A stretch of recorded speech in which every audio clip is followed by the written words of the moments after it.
Hi, my name is Kai Armstrong, and I'm the Senior Product Manager for the Code Review Group at GitLab. And I'm here today to talk about the upcoming GitLab 14.4 release and what the Code Review Group will be working on. So I'm going to go ahead and share my screen, and we will jump right into what we're talking about today. So let me just click that tab, and then let's go.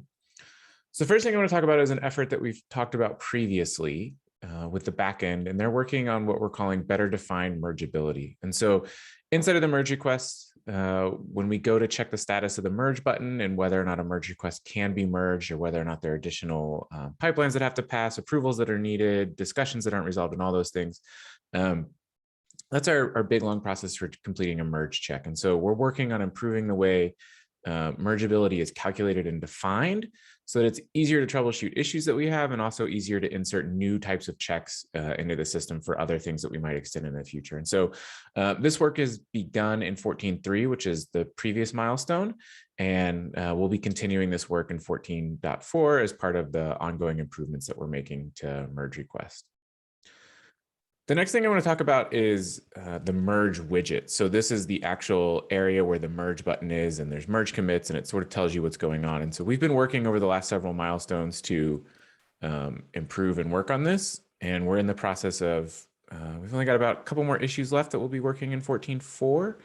And we'll be getting very close to a state that looks like this for the merge widget. And so if we go back here and you take a look, this is sort of what the merge widget looks like today.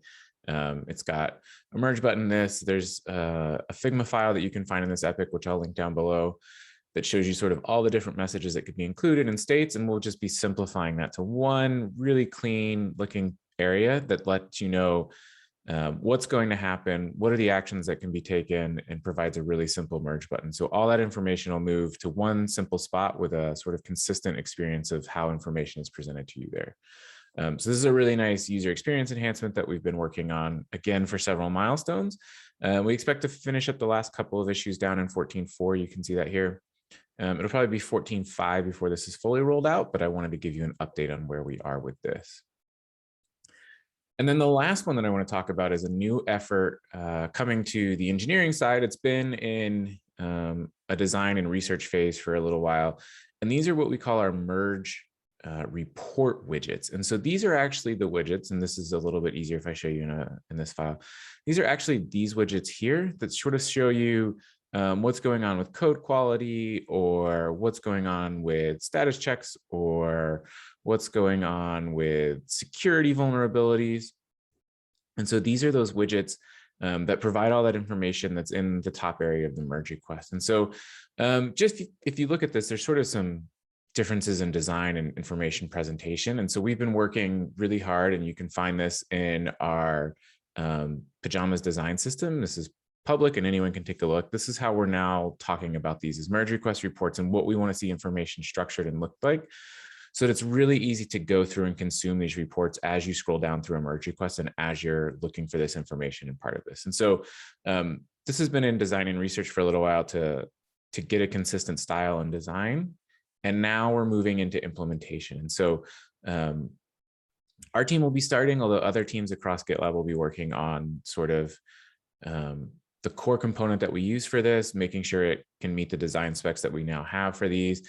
And then we'll be working on rolling this out and integrating all the report widgets into sort of one unified design. So I'm really excited about this one. This is a big deal for usability and readability of the merge request. And so this is really in line with everything that we've just talked about, which is improving the way merge checks happen so you have a better user experience when you're trying to merge, improving the merge widget so you understand what's going on, and improving these merge widgets so that you understand all the information being presented to you. So we're really focused on usability and making sure that we're moving the merge request forward in a way that lots of users can be involved and all that information is presented very clearly. The last thing I want to talk about, I want to shift gears out of the merge request, and I want to go to the VSCode extension. And so this will be a feature that hopefully is a little bit transparent, but is really important and something I want to talk about. The VSCode extension that we have is something that we've been working on for quite a while, and we added a number of features, including the ability to do merge request reviews in there. We've also had to add features and improvements to the extension that were dependent on upstream fixes into the GitLab project.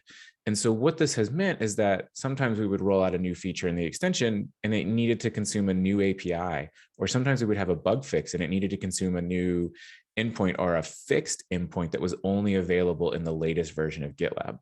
And what this started to do was fragment little bits and pieces of the extension to where we actually had to require a minimum version of GitLab in order to support everything that the extension was capable of doing.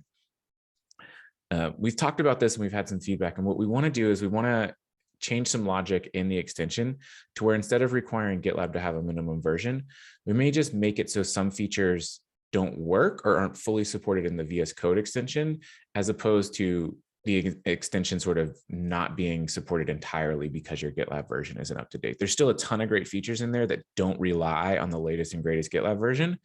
And so we want to be cautious about how we deal with this. And so we're starting in 14.3. It'll extend into 14.4. We're working on, and you can see this here and you'll be able to track this effort. We're working on building in logic in the extension that knows based on the GitLab version, what code path it needs to take in the extension to either let you use that feature in a different way or maybe disable that feature entirely. And so I'm really excited about this. We want to bring the VS Code extension back to more users across more versions of GitLab. And so this is a really important change to do that and should greatly improve everyone's ability to use the extension and adopt it. So I'm really excited about this one too.